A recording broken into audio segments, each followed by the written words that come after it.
Greetings! You are listening to the Aura Fitness Podcast, the show where I yell about fitness, fatherhood, fantasy gaming, and everything else in between. I'm your host, Rob Finlayson, certified older brother, fitness coach, and birthday boy. I'm coming at you this week with some life updates about the show, the business, what's going on with me, and of course, to just talk about RagnaRob 2025, the event of the season, coming up this Saturday at Wolf Park at 2:15 p.m. in St. Louis Park. So you guys, I talked about it last year, but if you are a newer listener or you skipped it or you just forgot, every year for my birthday since I want to say 2020, maybe 2021, I have run what was originally branded the Bargain Basement Backyard Ren Fair for Rob's birthday. In 2020, obviously, we had the big parallelogram and it was illegal to go outside and you couldn't talk to your neighbors until about that summer when my birthday is August 4.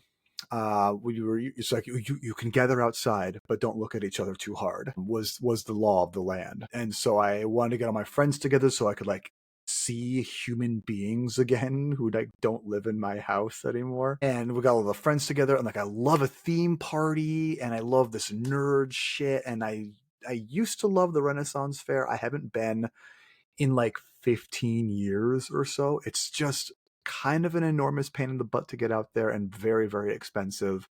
Although last year I went to the state fair again for the first time in like 12 years. So maybe this year is the year I go back to the Renaissance Fair. Eventually I want to bring the kiddo out there when she's a little bit older, but I digress. So I threw this theme party in my backyard. When you think of the Renaissance Fair, you think of like costumes and games and like the ambiance and the fantasy, and you think of the turkey legs and the beer and all this hubbubbery, you know. So I planned all these games, all these activities, arts and crafts. You know, there was challenges. It was a big Dungeons and Dragons theme, so I tried to have a challenge that related to one of the 6 core stats of Dungeons and Dragons. So there was one for strength and dexterity, constitution, intelligence, wisdom, and charisma. And some of these games are harder to think of than others. Some of them are a little bit more, they come immediately to mind. Like the ones that have stuck around in the intervening 5 or so years have been a feat of strength, you know, so we still do the hoist every year. We still do trivia every year. I write my own trivia questions, so that's been a lot of fun. But the party itself has iterated every year, and it's always been like a huge labor of love for me. It feels a lot like putting together a really big game of Dungeons and Dragons as a dungeon master, right? Is planning this party for my friends because it's my birthday, but really what I get out of it is seeing my friends have fun, having the people I care about experience joy is like the best present I can give to myself, I guess. Like I just love other people having a really good time. I guess that's kind of like my main thing. Just I want the people I love to be having a good time. And that's what this party is. And that's why I spend so much time and money and effort and stress about it. Already a few times in the past week or two, Mo, my beautiful and perfect wife, has expressed a willingness to help out. It's like, if you need me to plan anything or put things together or come up with ideas. And I'm like, no, I want to do this myself. One of the things that I really enjoy about this project, specifically about RagnaRob, as it is now known, is that it is 100% my product. No one else has fingers in it, not a cent from another person, not an hour of anyone else's time. No ideas from other people come in to do this. And not like people don't have good ideas, and it's not like I couldn't use the help on projects, but this is because I think part of it is because it's my birthday party. I'm so like, that's the other present I can give to myself. Is like, this is a thing that I can fully put only my name on it. It is a 100% Rob thing, Rob product, you know, because I feel like often in other parts of my life, I try and be, creative or, put my effort into something that other people will enjoy and appreciate. And it doesn't get, the end product is, I don't want to use the word diluted, but it has changed, influenced, certainly nothing I create and put out there outside of something like this is purely just my ideas. Other people have input too, which is great and valuable and valid. I need them for that. But for this one thing a year is just me. It's just Rob, top to bottom. It's Rob's all the way down, and I like that. But that does make it expensive and time consuming and full of effort. But it's worth it because, like I said, I like to see my friends have a good time. So this year, we're going to be back at Wolf Park in St. Louis Park, you guys, Saturday, August 2nd. We'll be doing the Tournament of Arms. We've been doing that every year. I have these, you can see them in the back if you can watch on the video, these practice swords, these Bakken that my best friend Ethan got me for my birthday. God, several, like maybe like the year I was married, I want to say even. It was a while ago. It's a long time ago. And so we use these to do like some practice, essentially longsword fencing games, and like a boffer style rules. Like if you and one other person each have one of these slightly padded wooden swords, and then you sword fight. And if you get hit in an arm or a leg, that limb is dead, and you take it. You can't use that arm. You can't use that leg. You have to hop around or kneel or use one hand. And if you get hit twice if you lose two limbs, you die, quote unquote. And if you get hit in the torso, in the front or the back or the sides, you die. And you're not allowed to hit each other in the head because that's just not safe. We want safety in our sword fighting tournaments here, guys. So we'll do that big tournament here as well. We'll do the hoist, which is a popular event. That's changed a little bit as time has gone on. It used to be, I have a kettlebell that you overhead press. For men, it would be the 53-pound kettlebell, and for women, it would be a 35-pound kettlebell. And then I brought that down to a 26-pound kettlebell. And then last year, I had the brilliant idea of just using one sandbag for everyone that weighs about 30 pounds. And that was way easier. I was just talking about this last night at Dungeons and Dragons with my friends. We just wrapped another campaign, actually, last night. I can talk about that a little bit here in a second. But I was just talking last night about like this, I have to find this sort of like magic zone where like, this is a lot of work for me and this is fun for everyone at the party. And there's like this point where they crisscross, and that's what I'm trying to find, where like, this is just the amount of effort for me versus everyone is having the maximum amount of fun for this. But with something like lifting these, I now realize, pretty fucking heavy kettlebells overhead multiple times isn't like easy enough for most people for it to be fun. And then I have to also lug these big ass hunks of metal around, versus 30 pounds is a pretty manageable amount of weight for most people to shove overhead multiple times.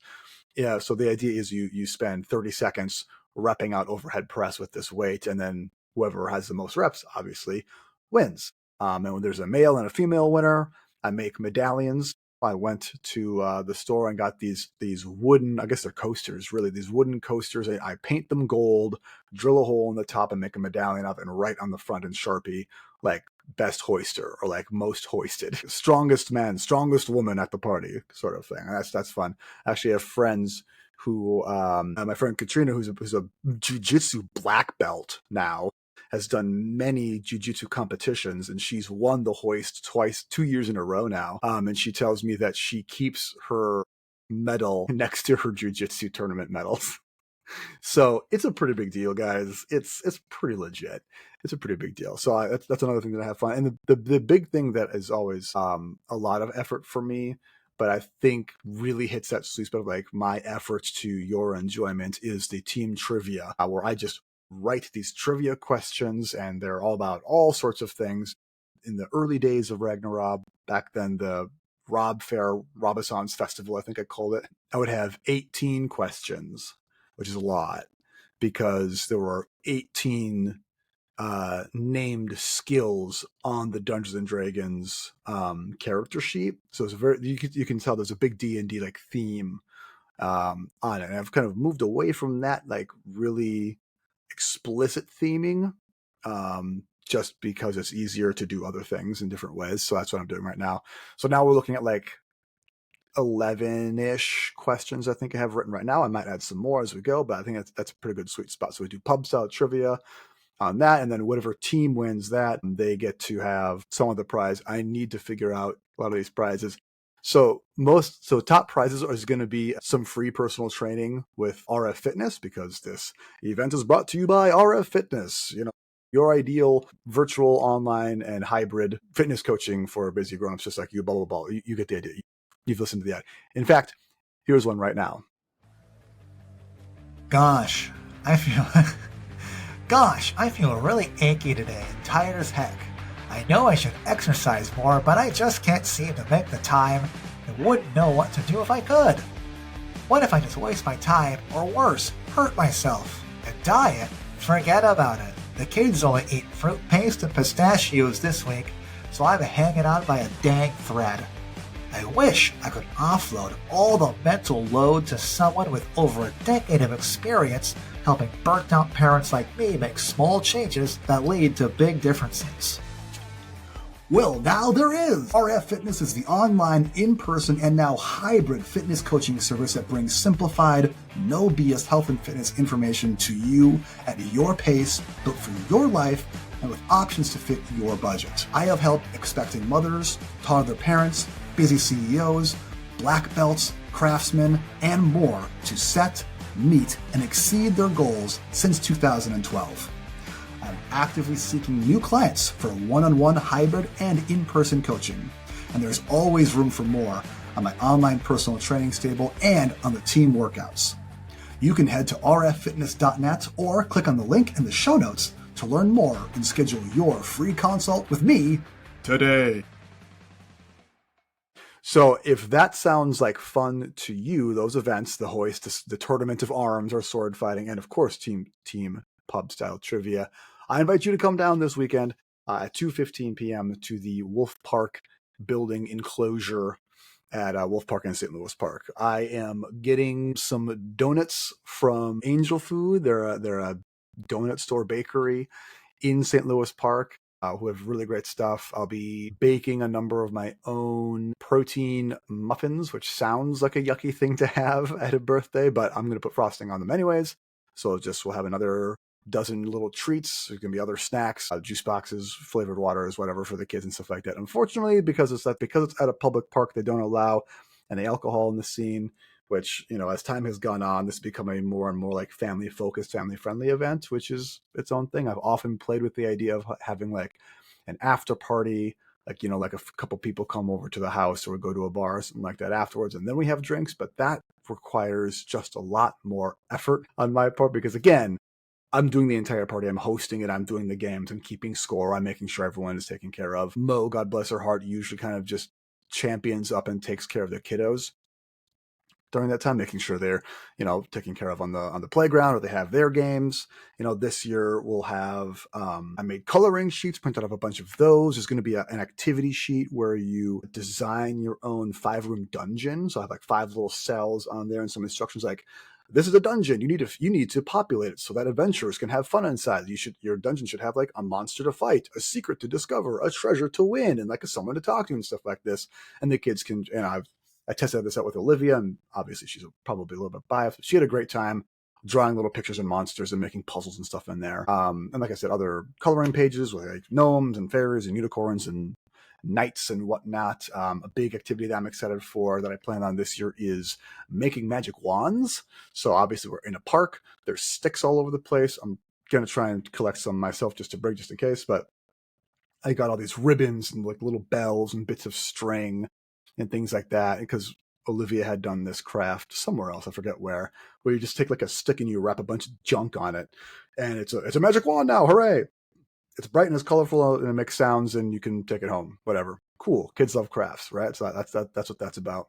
And then, of course, obviously, it is a park, and Wolf Park especially is very cool. There's 2 really good, fun play sets. And because most of my friends now are an age where we all have kids who are around the same age, doing this is a bit more fun. It's hard to get places if your kids can't come. So might as well make the party basically for the kids too, like 50% for the kids and the other 50% for my friends who come and bring the little goblins in. So that's coming on this weekend. A little bit of housekeeping there. Thank you so much for listening. Further housekeeping, obviously there's been more and more gaps in the episodes as they come out. And this is something I've wrestled with a lot in the past couple of weeks here, because I just haven't had a lot of motivation to make episodes. It's difficult because I am currently working 3 jobs. I coach at the Y, I coach at Soda, I run RF Fitness. On top of that, I am a husband and a father, trying to be a good and active friend as well. I try and find time for jujitsu. I have a bevy of other creative projects I'm trying to get after. I'm still trying to write a newsletter every week and send that out. You guys should sign up, by the way, for the Best Next Move newsletter. Comes out every Friday. I'll work hard on it to the point where it becomes difficult for me to create this sort of longer form content, i.e. a podcast here. And it's even more difficult without a co-host. Obviously Rachel hasn't been on the show for a while because it's really difficult to make our schedules match up. Like, our kids are on such a different sort of like timing wavelength that makes it really, really difficult to find a consistent co-host. So obviously the show is more fun when there's more people on it than just me. I mean, I think so anyways, as much as I love listening to myself talk, and as you do too, I'm sure. So I'm going to try and do that. But I think until fall, until the girls are back in school, we're going to stick to the every other week format when I can start getting more time, more motivation, and more voices on here. Then we'll pick back up and do the weekly thing. I do think that in fall, hopefully by end of September, I'll have sort of narrowed down my scope of responsibilities so that I can really focus myself, not be split in so many directions. I really want to play more Dungeons and Dragons and run more D&D games. So I have a big project with that coming up. I have all those other projects I've been talking about all year, guys. Kobolds and Kettlebells, the resistance training manual for stressed out lefties. Gardens and Goblins. This book that Olivia suggested that I bring that to the party, so I'll have to bring that out there too. Get some other people's eyeballs on that because that's a lot of fun. So I like at the beginning of the year, I said I want to publish something. And we're kind of running out of year, and I haven't published anything yet, but I'm pretty close on like 3 or 4 different things. I just need to sit down and fucking finish it, man. That's so hard. It's just finding the time. Like, I'm just so goddamn tired all the time. I wake up at like 5 or 6 in the morning, like 6 days of the week, man. And I'm just not a morning person by nature. It's just, you know how it is. Why am I complaining to you? Not that you don't care, but yeah, I mean, just yeah, you know how it is. So, I mean, that does make me think of like the open letter to 2025 I wrote at the beginning of the year. Obviously, a lot's changed between then and now, between, late December, early January, and now, beginning of August. A lot of things have changed in ways that I guess you could have seen coming at that point. That doesn't make those transitions any easier to deal with, I think, really. Like, my goals were to do, I think it was like 292 training days. I am nowhere near on track for that. I'm gonna fail that goal miserably just by so much. I'm gonna be off. So was that like a super duper high goal for me? I guess so. Maybe it was a bit unrealistic, but I didn't know it was unrealistic until I tried. But at the same time, I'm not going to stop trying. I'm still tracking the workouts. Like, I still on my calendar on the wall, I'm gesturing like you can fucking see what I'm pointing at. It's not even on the same level of the house that I'm in right now. On my big whiteboard calendar, I still mark down each training. I'm at like 150-ish, something like that, 153 at this point in the year. Well over halfway. Not quite halfway to that number. I guess I am over halfway. For that. So, good. I can, in classic Rob fashion, I'll end out with like a 65 to 71% final grade. C's get degrees, baby. So yeah, there's that goal. I mean, and that was to talk about another previous episode. That was the tool to get to the actual goal, right? Which was to get better at jujitsu, get stronger, and like achieve a physique that I can really feel proud of. And I think I'm actually there.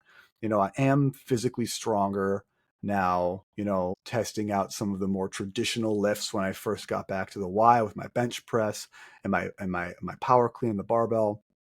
Like, I haven't trained those movements in forever, but they were still stronger and easier and better quality trying them, like last 2 months ago, just with my generalized training, and that's been working great. So clearly that's working. Check. Getting stronger, getting better at jujitsu. Big not check. I feel like I'm getting worse at it the more I do it. And I don't know if this is like a me thing or if this is just like that's kind of where I'm at in my jujitsu career, like as a blue belt, where I've been for like a year and a half, 2 years now. Like you just sort of feel like you're not getting better. And there's often been times where I feel like I'm not getting better at jujitsu, but I think a big part of that is that I am getting better, and everyone I'm training with is also getting better at about the same speed or faster than I am. So that's where that like that disconnect can sort of come out. So I guess what I really need to do is just fight someone who's not trained at all and see how I feel about that. So stay tuned for that update, I guess. To just fight some dude on the street. Hey, bud, sit down. Let's do jujitsu, and I want to see something real quick. So that's not quite a check. But the physique thing, I feel like I'm doing pretty good. I just recently kind of went back down to about like a 185 ish body weight, which I think honestly, for all I talk about is like getting really lean or getting really strong, adding all this mass. Just 185, I think, is just about where my body wants to be. Like that's just my natural frame. For like the kind of lifestyle that I live and the type of training that I enjoy and like what I want, what I want my body to be able to do. 185 is kind of just where it sits. And the older I get, the more I'm just kind of okay with that. Like I don't need to get super big and thick, like it's like for what really? I mean, it would be nice to be super jacked and shredded for like a week and get a bunch of pictures and like put them on my Instagram and just recycle that content forever and be like, hey, look at this jacked guy in his late 30s into his 40s. Yeah, obviously. There's a whole lot of social media stuff that makes its living off of that sort of churn, but that requires just so much time and effort. And as previously discussed, I kind of have a shortage of those. Both time and effort, of goddamn brain space, I did have a great conversation recently. I was on a call with Hannah, who is the owner of Solcana Fitness in Minneapolis.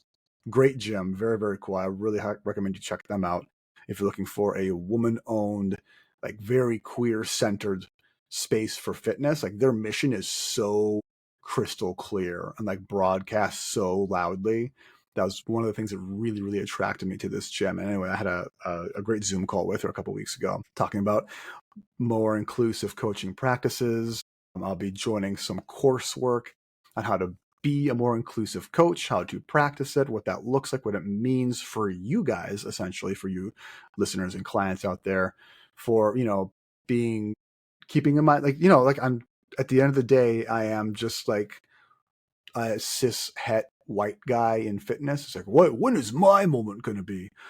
But I endeavor to understand better the types of communities and the people that I'm maybe not able to serve right now super well. So a lot more of the, like I said, the queer communities, people of color, people of different backgrounds, trauma informed coaching is something that has recently been really kind of thrown to the forefront of like, I should know about this. I'm not bad at it, but I need to be better at it, at the same time. So that's a bit of coursework that I'll be doing. Again, focusing on doing that starting in the fall when I can, like I said, narrow down the scope of my responsibilities. Free up some time for that.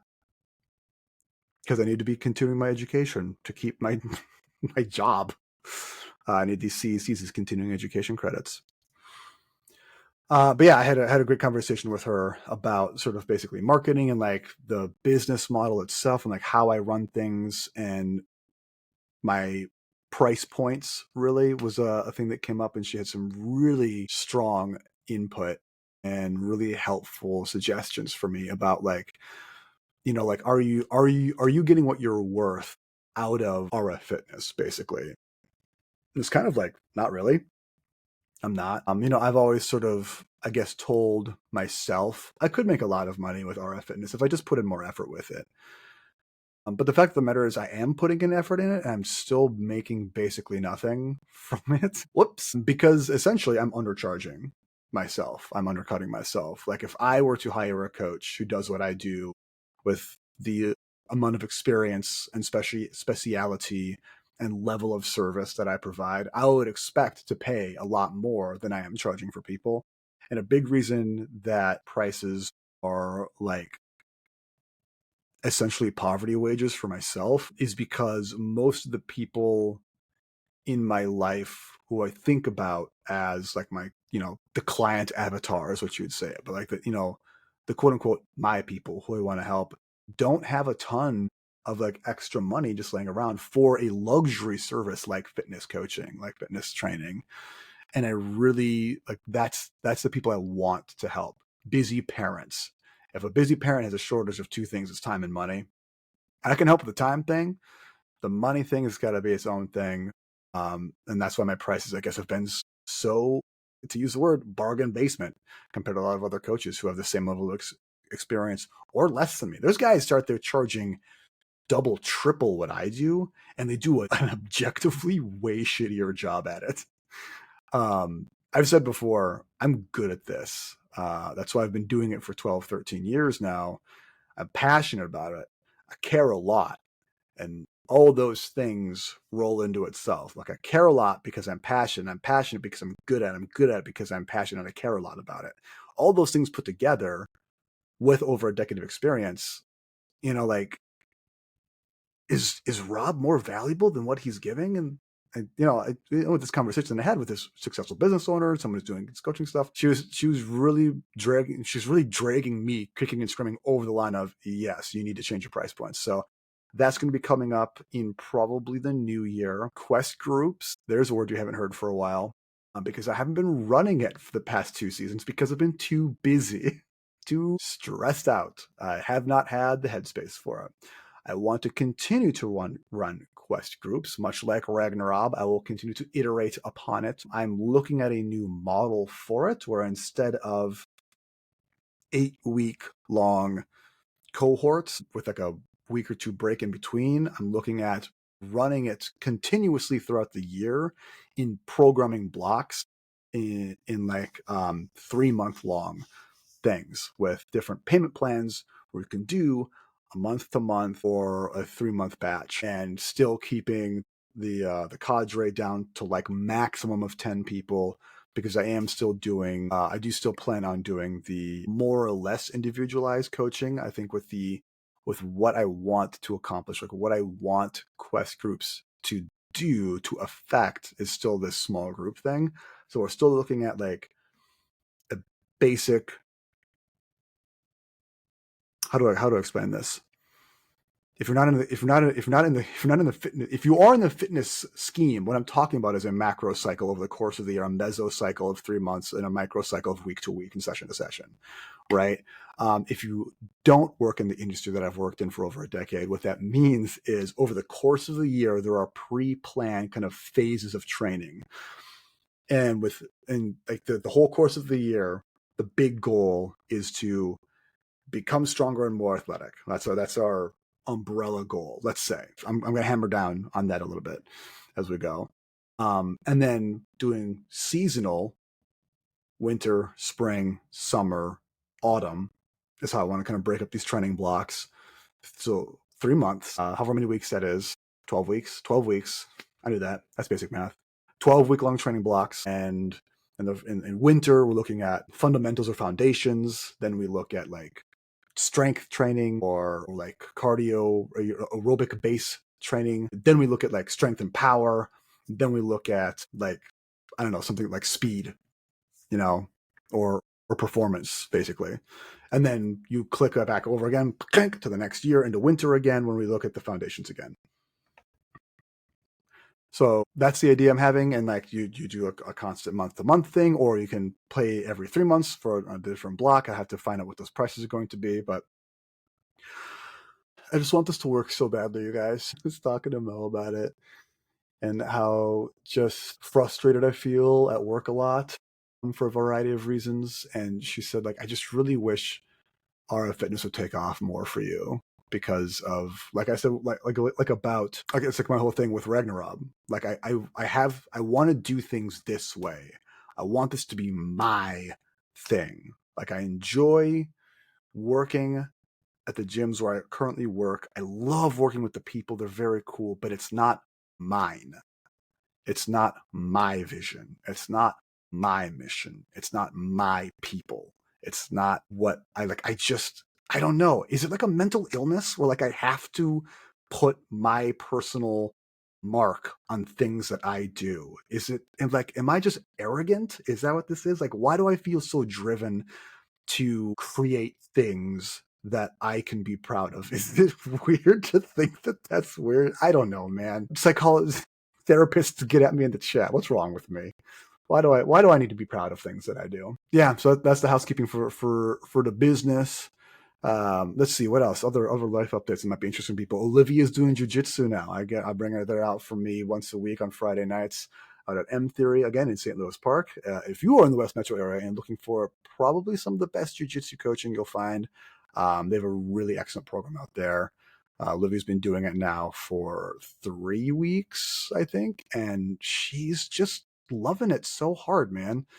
We have class at the same time in different areas of the space, but I can still like sneak a peek over at her while she's, receiving instruction from the coach because they have a whole different section of the building for the kids versus the adults class when it happens simultaneously, like we do on Friday nights.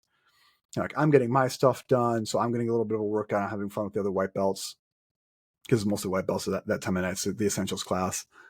And I get to see her like roll around and have fun and make friends, and it's just so cool. And we've been reading a lot with the kid. We've recently transitioned in away kind of from storybooks at night or during the day into chapter books because her school had this thing where like the summer reading book is The Wild Robot, and Mo has been read to Olivia the entirety of The Wild Robot book, which is, I know, a chapter book, probably appropriate for like fifth or sixth graders, I want to say, to read by themselves. But reading it to a 6-year-old has turned out to be completely appropriate because she ate it up, man. She was obsessed with this book, and it's a trilogy, and so she just like snarfed up that entire book, and then they bought the next two and read them all. I want to say in like under 2 months they read the entire things, and it's been awesome. And I've started reading Olivia chapter books. I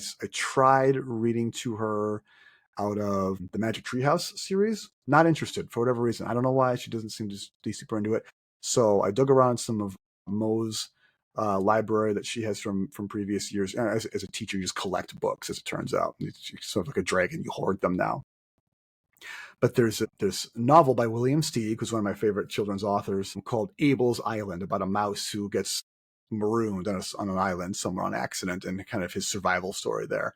So I've been reading that to Olivia, and she's just eating it up. Like earlier today, she was like, "Hey, can you read more of that mouse book to me?" Just like out of nowhere. Like she could have asked for a snack, she could have asked for video games, she could have asked to watch a show, but she didn't. She asked if we could read this book. That's so cool to me. And like, we went and saw the Wild Robot movie yesterday with a lot of her class, and Mo and I were talking about how like she kind of annoyingly asks questions about the thing we just watched or the thing we just read. Like, hey, why did this character do this thing? And it's like, you saw the same movie I did, dude. Use your eyes. Like you tell me. But I think maybe we're too close to the situation and we get annoyed by it because she asks us that so much about so many things. But to be charitable and for the positive outlook, I said that, well, maybe we can look at it instead as, she has a blossoming sense of media literacy, right? Like she's getting good at like interrogating the text. Like why does this character do this? Why is it this way? Why do we assume this thing about the world? Why do the characters assume this thing about their world? And sort of explore that, which I'm really excited about. And I think that's, partially because of who she has as parents, and like that's kind of how we are. But like her classical education that she's just kindergarten 1 year already at the school that she goes to. I think that's a big focus of kind of how they teach literature and media is to interrogate it, to ask questions, ask critical thinking. And I think that's just so huge. I see a lot of this stuff about like, well, Gen Z is this and that, and they, the Gen Z stare or whatever, and how so many young people are in the alt-right pipeline because their brains have been melted by TikTok or whatever. And it is very discouraging, obviously for a lot of reasons, but to see this 6-year-old be excited about books, paper books, to ask questions about the worlds that she's experiencing just in her imagination, right? Like she's not even, and there's a few pictures in these books, But I mean, it's a chapter book with a few sketches in it. It's not like a comic book or anything like that. Like she sits there and she just lays down and listens to us read to her.